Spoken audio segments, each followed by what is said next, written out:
అపారమైనటువంటి బుద్ధిబలం ఉన్నవాడు, సిద్ధి బుద్ధి ఆయన భార్యలు, అందరి యొక్క విఘ్నములను తీయగలిగినటువంటి వాడు. అటువంటి విఘ్నేశ్వరుడి కోసం ఆవిడ తన శక్తిని ఎందుకు ఉపయోగించాలి? అక్కర్లేదు. పైగా ఒక స్త్రీ, ఒక ఇల్లాలు ఏం కోరుకుంటుంది? తన కడుపున కొడుకు పుట్టిన తరువాత ఆ కొడుకు ప్రయోజకుడు కావాలి అనుకుంటుంది. ప్రయోజకుడు అన్న మాటకు అర్థం ఆ కొడుకు ఎప్పుడూ తండ్రి పక్కన ఉండాలని, వాడు తండ్రి యొక్క యోగక్షేమములు చూడాలని, తండ్రి సంతోషానికి వాడు కారణం కావాలని కోరుకుంటుంది. కొడుకుని కని వాడు ఎప్పుడు అసలు నాన్నగారి వంక చూడనుకోండి, పరమస్వార్థంతో వాడు డబ్బు చూసుకుంటాడు. ఎప్పుడైనా కొడుకుని చూడాలనిపించి తండ్రే, ఒరే ఒక్కసారి నీ దగ్గరికి వద్దాం అనుకుంటున్నాను రా అంటే, ఇప్పుడు నాన్నగారు అమ్మ వస్తే మళ్ళీ 2 రోజులు ఏదో వాళ్ళకి ఏదో ఆ సేవ చేయాలి ఈ సేవ చేయాలి ఎందుకు వచ్చిందని, ఏదో నాన్నగారు మా స్నేహితుడి పెళ్ళికి ఎడుతున్నాను అని కొడుకు అనుకోండి, తండ్రి బాధపడతాడో పడడో నాకు తెలియదు, కానీ ముందు బాధపడేది ఎవరంటే ఆ తల్లి బాధపడుతుంది. ఇలాంటి దుర్మార్గుణ్ణి కన్నాను, పాపం మీ యోగక్షేమాలు వాడు చూడ్డు, మీ గురించి ఆలోచించాడు, ఇలాంటి దుష్టుణ్ణి కన్నందుకు బాధపడుతున్నానంటుంది. అమ్మ ఎప్పుడు సంతోషిస్తుంది? ఆ కొడుకు ఎప్పుడు నాన్నగారండి నాన్నగారండి మీరు అన్నం తిన్నారా, నాన్నగారండి పడుకున్నారా, నాన్నగారండి ఆరోగ్యం బాగుందా అని ఇన్ని పనులు ఉండనివ్వండి, రాత్రి అయ్యేటప్పటికి వచ్చి ఒక్కసారి నాన్నగారి కాళ్ళు పట్టి నాన్నగారితో మనసు విప్పి మాట్లాడి గౌరవించి వెళ్ళి పడుకునేటటువంటి లక్షణం ఉన్నవాడు అనుకోండి, అమ్మ సంతోషపడిపోతుంది. విఘ్నేశ్వరుడు హేరంబేచ, హేరంబుడు అంటే ఎప్పుడూ పరమశివుడి పక్కన కూర్చుంటాడు. పెద్ద కొడుకు అంత ప్రయోజకుడు, ఎప్పుడూ తండ్రి పక్కన ఉంటాడు. ఇంకా ఆవిడికి ఏం కావాలి? కాబట్టి విఘ్నేశ్వరుడు కోసం ఆవిడ శక్తి ఆవిడ ఎందుకు ఉపయోగించడం? ఉపయోగించుకోక్కర్లేదు. పోనీ ఆవిడ దగ్గర శక్తి లేదా? ఆవిడే ఆదిపరాశక్తి, పెద్ద కొడుకు కోసం ఉపయోగించక్కర్లేదు. గుహేచ, రెండో కొడుకు సుబ్రహ్మణ్యుడు, ఆయన పేరే గుహ. గుహ అంటే ఆత్మగుహగా ఉంటాడు, ఇందులో పరబ్రహ్మంగా ఉంటాడు. ఆయన రాశీభూతమైనటువంటి జ్ఞానం, దేవతా సైన్యానికి అంతటికీ కూడా అధిపతి, క్రౌంచము మొదలైనటువంటి గుహల్ని భేదించినటువంటి వాడు, ఆ పర్వతాలనే భేదించాడు ఆయన. తారకాసురుడు మొదలైనటువంటి రాక్షసుల్ని సంహరించినటువంటి వాడు, తండ్రికే ప్రణవానికి వ్యాఖ్యానం చెప్పినవాడు, అంతటి మహాజ్ఞాని రెండో కొడుకు, అంతటి సుందరాంగుడు, అంతటి ధర్మతత్పరులు, అంతటి మహాజ్ఞాని. అటువంటి వాడు రెండో కొడుకు అయితే ఇక రెండో కొడుకు కోసం ఆవిడ శక్తి వాడవలసిన అవసరం ఆవిడికి ఏముంది? ఏమీ లేదు. కాబట్టి అమ్మ నీకు ఇంత శక్తి ఉందని పెద్ద కొడుకు కోసం వాడాలా? అక్కర్లేదు. రెండో కొడుకు కోసం వాడాలా? అక్కర్లేదు. పోనీ వాళ్ళ ఆయన కోసం ఏమైనా వాడదామంటే, అసలు లోకంలో అటువంటి భర్తని పొందినందుకు గర్వపడిపోయేది ఎవరైనా ఉంటే పార్వతీదేవి ఒక్కతే. ఎందుచేత అంటే లోకంలో ఏ పురుషుడైనా వివాహం ఎందుకు చేసుకుంటాడు అంటే, ఒక వయసు వచ్చిన తరువాత తన మనసులో ప్రచోదనమైనటువంటి కామాన్ని ధర్మంతో ముడివేసి ఆ ధార్మికమైనటువంటి సంతానాన్ని పొందడానికి ధర్మపత్నిని చేయూతగా తీసుకుని యజ్ఞయాగాది క్రతువులు చెయ్యడానికి వివాహం చేసుకుంటాడు. మరి శంకరుడు కాముణ్ణి కాల్చేశాడు, ఆయన మన్మధుణ్ణి కాల్చేశాడు, ఆయనకి కామమే లేదు. అటువంటి వాడు పార్వతీదేవియే తపస్సు చేసినా కూడా బ్రహ్మచారి రూపంలో వచ్చి తనని తాను నింద చేసుకున్నాడు తప్పంత తొందరగా వీడిని చేపట్టలేదు. అటువంటి గొప్ప భర్త ఏకంగా మన్మధుణ్ణి కాల్చినటువంటి వాడితోటి మంగళసూత్రం కట్టించుకోవడానికి తాను అంత గొప్ప తపస్సు చేసి ఆయన్ని తీసుకొచ్చి ఆయనతో మంగళసూత్రం కట్టించుకుని పక్కన తనకి భర్తగా కూర్చోపెట్టి లోకమునకంతటికీ కూడా ఆది దంపతులై ఈ లోకాన్నంతటినీ కూడా కని పెంచి పెద్ద చేస్తోంది ఆ తల్లి. అంత గొప్పవాడైన నీ భర్త పరమశివుడి కొరకు నీవేమైనా నీ శక్తిని ఉపయోగించాలా? అక్కర్లేదు. కాబట్టి హేరంబే చ గుహే చ హర్షభరితం వాత్సల్యమంకూరయన్ మారద్రోహిణి పూరుషే సహభువం ప్రేమాంకురం యంజయన్. మరి ఎవరి కోసం వాడతావు? అంత శక్తి నీ దగ్గర ఉంది. అమ్మవారంటేనే ఆదిశక్తి. ఇప్పుడు ఏం చేస్తావు? నువ్వు అనుగ్రహించావా సరస్వతీ కటాక్షం ఇస్తావు, నువ్వు అనుగ్రహించావా లక్ష్మీ కటాక్షం ఇస్తావు, నువ్వు అనుగ్రహించావా శరీరానికి బలాన్ని ఇస్తావు, నువ్వు అనుగ్రహించావా ఇవ్వలేనిది అన్నది లేదు. మరి ఇప్పుడు ఈ శక్తి అంతా ఏం చేస్తావు? మీ పెద్ద అబ్బాయికి అక్కర్లేదు, రెండో అబ్బాయికి అక్కర్లేదు, మీ ఆయనకి అక్కర్లేదు. ఎందుకు అక్కర్లేదు అంటే వాళ్ళే అంతటి మహాబలవంతులు పూర్ణులు. ఇంకేం చేస్తావు అంటే అమ్మవారు అందుట ఆనమ్రేషు జనేషు పూర్ణ కరుణా వైదగ్ధ్యముత్తాలయ. ఒక్కసారి ఎవడైనా నా దగ్గరికి వచ్చి ఇలా 2 చేతులు జోడించి చలవంచి నమస్కరిస్తే అలా నమస్కరించిన వాడి మీద నాకున్నటువంటి శక్తినంతటినీ వర్షించేసి వాడిని ఉద్ధరిస్తానురా, అలా నా దగ్గరికి వచ్చి నమస్కారం చేయిస్తే చాలు. అది మనం అలా నమస్కారం వీడు సమస్యలున్నాయని వాడికి చెప్తాడు, వీడికి చెప్తాడు, అక్కడ తిరుగుతాడు, ఇక్కడ తిరుగుతాడు. నేను వీడికి బుద్ధి ఇచ్చాను, మనుష్యుడికి వీడికి స్వరపేటికి ఇచ్చాను, అమ్మా అని పిలవడే, నా వంక చూడే అని ఆ తల్లి ఇలా బొమ్మలు ముడివేస్తుందట, కనుబొమ్మలు. లోకంలో ఎవరైనా ఇలా కనుబొమ్మలు ముడివేశారనుకోండి, 2 కారణాలకే కనుబొమ్మలు ముడివేస్తారు. ఒకటి, కోపంగా ఉన్నారనుకోండి ఇలా కనుబొమ్మలు ముడిపడతాయి. ఆలోచన ముద్రలో ఉన్నారనుకోండి కనుబొమ్మలు ఇలా ముడిపడతాయి. ఏదో జ్ఞాపకం రాలేదనుకోండి, ఉండండి చెప్తాను అని ఇలా అంటారు, కనుబొమ్మలు ముడివేస్తారు. మరి అమ్మవారు ఎందుకు కనుబొమ్మలు ముడివేసింది అంటే శంకరాచార్యులు వారు సౌందర్యలహరిలో చెప్పారు. భ్రువౌ భుగ్ని కించిత్ భువన భయభంగ వ్యసనిని అన్నారు. అయ్యయ్యో, లోకంలో ఉన్న వీళ్ళందరికీ అనేకానేకమైన కారణముల చేత భయపడుతున్నారు, వీళ్ళందరూ కష్టపడుతున్నారు. నేనున్నానే అమ్మని, ఆదిశక్తిని. ఒక్కసారి అమ్మాని నా దగ్గర త్రికరణ శుద్ధిగా తల వంచి నమస్కరిస్తే నేను అనుగ్రహిస్తానుగా. ఏ అమ్మా నమస్కరించకపోతే అనుగ్రహించకూడదా? బుద్ధినిచ్చానుగా, బుద్ధినిచ్చినప్పుడు కనీసం నా వంక తిరిగి అమ్మా అని పిలిస్తే చాలుగా. వాడు అలా అనడే.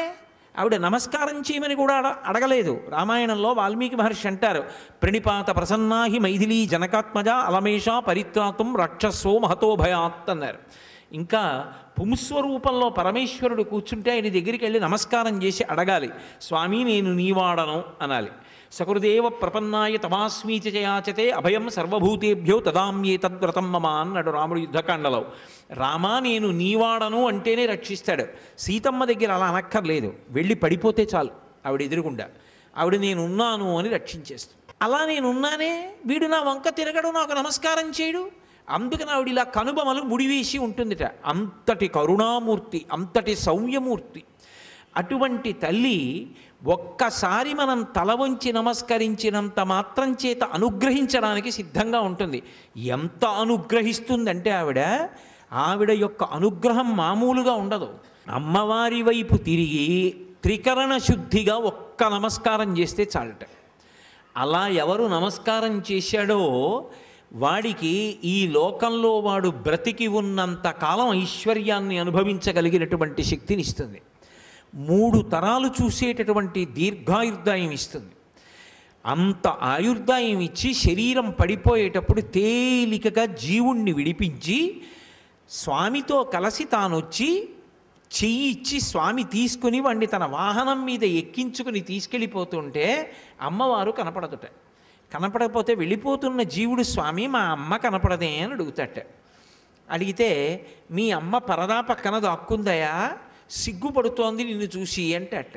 అమ్మ నన్ను చూసి సిగ్గుపడ్డావేమిటమ్మా, నీ బిడ్డని అంటే, త్వం లజ్జసే కథయకోజ యుదార భావ, ఎర్ర పడిపోయిన బొగ్గలతో సిగ్గుపడి వస్తుందిట. ఏమంటే, ఒరే నువ్వు త్రికరణ శుద్ధిగా నాకు నమస్కారం చేశావు, నేనేమి ఇచ్చాను? నువ్వు బతికున్నంతకాలం ఐశ్వర్యం ఇచ్చాను, తర్వాత నీ బిడ్డలకి ఐశ్వర్యం ఉండేటట్టు చూశాను, నీకు 3 తరాలు చూసి అదృష్టం ఇచ్చాను, దీర్ఘాయుర్దాయం ఇచ్చాను, తేలికగా శరీరం నుంచి విడిపోయేటటువంటి ప్రజ్ఞ ఇచ్చాను, స్వామిని తీసుకొచ్చి స్వాగతం పలికి నిన్ను తీసుకెడుతున్నాను. ఇంతకన్నా నీకు నేనేమీ చేయలేకపోయాను, నమస్కారం చేస్తేని సిగ్గుపడి బుగ్గలు ఎర్రబడి పక్కకెళ్ళానంటుంది. త్వం లజ్జసే కథయకోయ యుదారభావ. ఆ తల్లి అనుగ్రహ విశేషం ఎంత గొప్పది అన్నదాని గురించి చెప్తూ శంకర భగవత్పాదులు సౌందర్యలహరిలో ఒక మాట అంటారు, సరస్వత్యా లక్ష్మ్యా విధిహరి సపత్నో విహరతే రతే పాతివ్రత్యం శిథిలయతి రమ్యేన వపుషా చిరంజీవన్నేవ క్షపిత పశుపాశవ్యతికర పరానందాభిక్యం రసయతి రసం తద్భజనవాన్ అంటారు. శరీరం అంతా పరమ భయంకరంగా ఉందనుకోండి, ఎవరు పలకరించరు, దగ్గరికి రారు. రతేహ పాతివ్రత్యం శిథిలయతి రమ్యేన వపుషా. రతీదేవి అనుకుంటుందిట, నా భర్త మన్మధుడి కన్నా అందంగా ఉన్నాడు ఈయన అనుకుంటుందిట. మరి శీలం శిథిలం అవలా పరపురుషుడు అందాన్ని మెచ్చుకుంటే, కాబట్టి అంతటి అందగాడు అవుతాడు. అన్నీ ఉన్నాయి, ఆయుర్దాయం లేకపోతే ఉపయోగమే ఉంది. దీర్ఘాయుర్దాయాన్ని ఇస్తుంది. చిట్ట చివర భక్తితో కూడినటువంటి కర్మాచరణము వలన కలిగినటువంటి చిత్తశుద్ధి వలన పాత్రతను పొంది, ఆ పాత్రత అర్హతగా పరమేశ్వరుడు హేతుక కృపాకటాక్ష వీక్షణముల చేత ప్రసరించినటువంటి జ్ఞానము వలన మళ్ళీ పుట్టవలసినటువంటి అవసరం లేని పునరావృత్తి రహిత శాశ్వత శివ సాయుధ్య స్థితిని కల్పిస్తుంది. ఇన్నిటినీ ఇచ్చి ఆ తల్లి అనుగ్రహిస్తుంది. అందుకే చిరంజీవన్నేవక్షపిత పశుపాశం వ్యతికర పరానందాభిక్యం రసయతి రసం తద్భజనవాన్. అమ్మా, నిన్ను ఎవరు కొలుస్తున్నారో, ఎవరు నీ నామాలు పలుకుతున్నారో, ఎవరు నీకు నమస్కరిస్తున్నారో అటువంటి వారికి ఇవన్నీ నువ్వు ఇలా అనుగ్రహిస్తావమ్మా అంటారు శంకర భగవత్పాదులు. అటువంటి తల్లి. అందుకే ఆ తల్లి చూసేదేది అంటే, అసలు నీ అంత నువ్వుగా మార్పు చెందావా ఇబ్బంది లేదు. ఒకవేళ అమ్మా నేను మార్పు చెందలేకపోతున్నాను, నువ్వు నాకు ఇచ్చినటువంటి ఇంద్రియాలని, నువ్వు నాకు ఇచ్చినటువంటి మనసుని కేవలం స్వార్థానికే వాడుకుంటున్నాను, ఎన్ని భోగాలు అనుభవించినా నాకు తృప్తి కలగట్లేదు అన్నావా, ఈ విషయం అమ్మవారికి చెప్పాలి.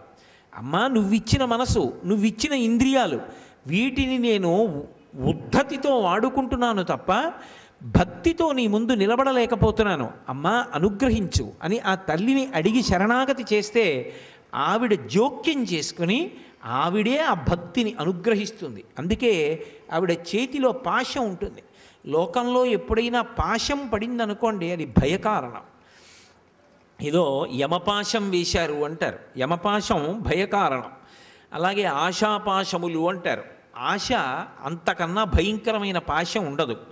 కానీ అమ్మవారి చేతిలో ఉన్నటువంటి పాశం వేసిందనుకోండి, అది భక్తి అన్న పాశం వేసి దగ్గరికి లాక్కుంటుంది. అమ్మవారి పాదముల దగ్గరికి వెళ్ళి నిలబడతాడు. ఇది ఆ తల్లి ఇచ్చేటటువంటి గొప్ప అనుగ్రహం. మార్పు అంటే శరీరంలో పైన ఏమీ మార్పు వచ్చేది, లోపల ఒక మార్పు వస్తుంది.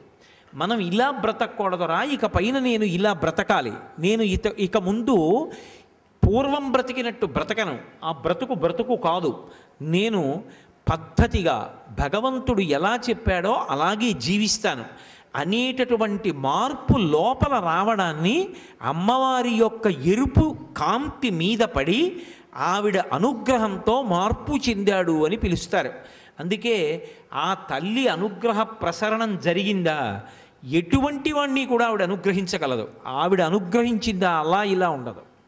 ఇక అదేదో కొద్దిగా అనుగ్రహించడం ఉండదు. ఆవిడ ఏ విషయంలో అనుగ్రహించినా కూడా అంత గొప్ప అనుగ్రహాన్ని వర్షించేస్తుంది ఆ తల్లి. అటువంటి తల్లి కనుక సింధూరారుణ విగ్రహం త్రినయనాం, 3 కన్నులతో ఉంటుంది. అందరికీ 2 కన్నులు ఉంటే ఆ తల్లికి 3వ కన్ను ఉందనుకోండి, అప్పుడు అది చాలా వికృతంగా ఉండదా? ఎవరైనా సభలోకి వచ్చినప్పుడు 3వ కన్ను ఒకటి ఉందనుకోండి, ఇలా నిలువుగా చూడగానే భయం వేయదు. అదేమిటండి బాబా 3వ కన్ను ఏమిటి అలా ఉంది అని భయం వేస్తుందా వేయదా? మరి ఏమిటి 3 కన్నులు ఏమిటి అంటే, అమ్మవారి విషయంలో కానీ పరమశివుడి విషయంలో కానీ ఆ 3 కన్నులు ఏమిటి అన్న విషయాన్ని జాగ్రత్తగా తత్వంతో అర్థం చేసుకోవాలి. ఈ 2 కన్నులు సూర్యచంద్రులు, ఈ కన్ను అగ్నిహోత్రం. ఈ 3 అమ్మవారి యొక్క ముఖమండలంలో 3 కన్నులుగా ఉంటాయి. ఈ 3 అమ్మవారు లోకానికి అనుగ్రహించింది కాబట్టే, వీటికి కొన్ని ధర్మాల్ని నిర్దేశించింది కాబట్టే ఈ లోకమంతా నిలబడుతోంది. ఆవిడ అలా శాసించలేదనుకోండి, ఈ లోకం నిలబడదు. అగ్నిహోత్రము, అగ్ని మంట, మంట అంటే భూమి మించి పైకి లేవాలి. నీరు ఇలా పోస్తే పైకి లేవకూడదు, కిందకి వెళ్ళాలి. ఇది ఎవరు శాసించారు? అమ్మవారు శాసనం చేసింది. ఇప్పుడు మంట పైకి లేవాలి కాబట్టి మనం అన్నం వండుకుంటున్నాం. మంట పైకి లేవాలి కాబట్టి శరీరం చల్లబడితే వెచ్చతనాన్ని పొందుతున్నాం. ఇప్పుడు మంట కిందకి వెళ్ళిపోయింది అనుకోండి, భూమిలోకి ఏదో వంట చేసుకుందామని అగ్ని వెలిగించారు, అగ్ని పైకి రావడం మానేసి కిందకి వెళ్ళిపోయింది అనుకోండి, అప్పుడు లోకంలో ఎవరైనా ఎక్కడైనా అసలు వంట చేసుకోగలరా? అన్నం తినడం సాధ్యం అవుతుందా? ఇక సాధ్యం కాదు. ఏ ప్రాణి నిలబడదు. 2, నీరు కిందకి వెళ్ళడం మానేసి పైకి రావడం మొదలుపెట్టింది అనుకోండి, నేను నోట్లో నీళ్లు పోసుకున్నాను అనుకోండి, అవి కడుపులోకి వెళ్ళడం మానేసి తలలోకి ఎక్కడం మొదలుపెట్టాయి అనుకోండి, ఏ ప్రాణైనా బ్రతుకుతుందా? ఆ తల్లి అనుగ్రహించింది. లింగపురాణంలో శివశాసనం గురించి చెప్తారు. హవ్యం వహతి దేవానాం కవ్యం కవ్యాసినామపి పాకంచ కురుతే వహ్ని శంకరస్య ఇవ శాసనాత్ అంటారు. అగ్నిహోత్రుడు మనం ఇచ్చినటువంటి హవిస్సుని దేవతలకి పట్టికెడుతున్నాడు కాబట్టి యజ్ఞయాగాది క్రతువులు చేస్తున్నాం. అగ్నిహోత్రుడు పితృదేవతలకి కవ్యం పట్టికెడుతున్నాడు కాబట్టి పితృదేవతల యొక్క రుణం తీర్చుకుంటున్నాం. అగ్నిహోత్రుడు అన్నం వండి పెడుతున్నాడు, ప్రతి ఇంట్లో వంట బ్రాహ్మణుడు ఆయనే, ఆయన వండి పెడుతున్నాడు కాబట్టి ఇన్ని రుచికరమైనటువంటి పదార్థములను తింటున్నాం. వీటన్నిటినీ ఇస్తున్నది ఎవరు? ఆ తల్లి. ఆ తల్లి సూర్యచంద్రులిద్దరినీ కన్నులుగా పెట్టుకుంటుంది. ఆ తల్లి సూర్యచంద్రులిద్దరినీ స్తనములుగా పెట్టుకుంటుంది. పేరాల భరతశర్మ గారని మహానుభావుడు శారదానందలహరి అని ఒక అద్భుతమైనటువంటి గ్రంథాన్ని రచన చేశారు. అందులో ఆయన అంటారు, ఒక్కడు ఏనుగుముఖంబునను మరొక్కడు ఆరుముగాలతోడ నీ అక్కున పాలుత్రావా జగమంతయు బిడ్డలు కన్న తల్లి నేడెక్కడ నుండి చేపెదకో ఇనబింబము చంద్రబింబము తక్కక నీ ఉరంబునను తల్పక ఉన్న అహర్నిశల్ సతీ అన్నారు. అమ్మ కూర్చుంటే అమ్మ కడుపున పుట్టినటువంటి పసిపిల్లలు వచ్చి అమ్మ ఒళ్ళో కూర్చుని అమ్మ యొక్క స్తన్యాన్ని తాగుతారు. ఆవిడికి ఒకడు ఏనుగుముఖం వాడు విఘ్నేశ్వరుడు, వాడు ఒక స్తనాన్ని తాగుతున్నాడు. ఇంకొకడు ఆరుముఖాల వాడు సుబ్రహ్మణ్యుడు, వాడు ఒక స్తనాన్ని తాగుతున్నాడు. వాళ్ళిద్దరి కడుపు ఎప్పటికీ నిండుతుంది. అమ్మా మేము బిడ్డలం కాదా, మరి మా కడుపు ఎప్పుడు నింపుతావమ్మా అని మనం అడుగుతామేమోనని ఆ తల్లి సూర్యచంద్రులిద్దరినీ రెండు కన్నులుగా చేసుకుంది. సూర్యచంద్రులిద్దరినీ తన రెండు స్తనములుగా చేసుకుంది. ఇప్పుడు సూర్యచంద్రులిద్దరి చేత ఆమె లోకాన్నంతటినీ కాపాడుతుంటుంది. సూర్యోదయం అవ్వలేదనుకోండి, అసలు లోకంలో ఎవరమైనా తట్టుకోగలమా? ఒక్క వారం రోజులు సూర్యుడు కనపడలేదనుకోండి, అయిపోయింది, ఇక చీకట్లో బ్రతకలేము. నీరు నిలబడిపోతుంది, అనేకానేకమైనటువంటి రోగకారక క్రిములు ప్రబలిపోతాయి, తడిపుకున్నటువంటి బట్టలు ఆరవు, పెట్టుకున్నటువంటి ఒడియాలు ఎండవు, అన్ని సమస్యలే. ఆ కటిక చీకట్లో ఎవడు జీవనం చేయగలడు? సూర్యోదయం అవుతోంది కాబట్టి ఆరోగ్యం నిలబడుతోంది. ఆరోగ్యం భాస్కరాది చేత్.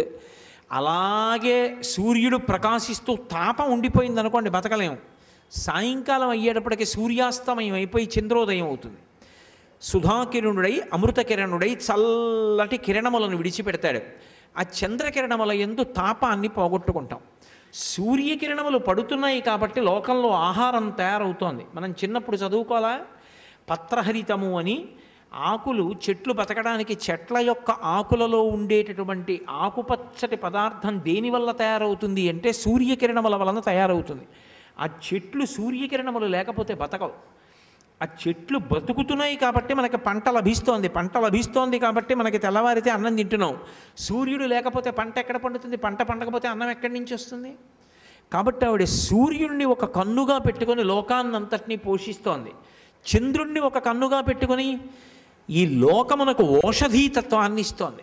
చంద్రకిరణానికి ఒక లక్షణం ఉంటుంది, అది ఓషధులను తయారు చేస్తుంది. ఓషధి అంటే ఒకసారి మీరు ఆ మొక్క నుంచి దులిపేసి తీసుకొచ్చి ఇంట్లో దాచినా సరే, మళ్ళీ దాన్ని గుప్పెడు తీసుకెళ్ళి భూమిలో వేస్తే మళ్ళీ అందులోంచి మొక్కలు వచ్చి ఒక్కొక్క మొక్కలోంచి దోసెడు ధాన్యం వస్తాయి.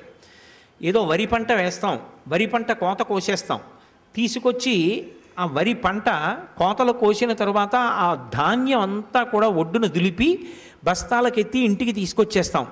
ఆ పంట పూర్తయిపోయింది. ఆ ఒక్క పంట పండితే జీవితం వెళ్ళిపోతుందా? మళ్ళీ పంట పండాలి. ఇప్పుడు మళ్ళీ అదే ధాన్యం ఓ గుప్పెడు పట్టుకెళ్ళి పొలంలో కొంతమేర చల్లారనుకోండి, ఒక్కొక్క ఒడ్డు గింజలోంచి ఒక్కొక్క మొక్క పైకొస్తుంది, ఒక్కొక్క మొక్కలోంచి కంకులు వస్తాయి, కంకుల్లోంచి మళ్ళీ ఇంతంత ధాన్యం వస్తుంది. ఒక గింజలోంచి మళ్ళీ మొక్క పుట్టి, మొక్కకి కంకు పుట్టి, కంకులోంచి ధాన్యం వచ్చేటట్టుగా అది కూడా ఒక నియతి కాలంలోనే. ఒకసారి ఏడాదికి రావచ్చు, ఒకసారి 2 ఏళ్లకి రావచ్చు, ఓసారి నెలకే రావచ్చు అని ఉండదు. ఖచ్చితంగా ఇంతకాలంలో పంట నీకు చేతికి వస్తుంది అనేటట్టుగా ఆ మొక్కలు పెరిగి కంకులు వస్తున్నాయి అంటే దానికి కారణం ఆ వడ్డు గింజ లోపల మళ్ళీ దాన్ని తీసుకెళ్ళి భూమి లోపల వేసినప్పుడు అంకురం పైకొచ్చేటట్టుగా చెయ్యగలిగినటువంటి ఓషధీ శక్తిని అమ్మవారు చంద్రకిరణముల గుండా ప్రసరిస్తుంది. ఆ చంద్రకిరణ స్పర్శ చేత ఓషధీ శక్తిని, ఓషధీ తత్వాన్ని పొందుతాయి. అందువల్ల మళ్ళీ మళ్ళీ పంటలు పండుతున్నాయి. సర్వం శ్రీ ఉమామహేశ్వర పరబ్రహ్మార్పణమస్తు. స్వస్తి.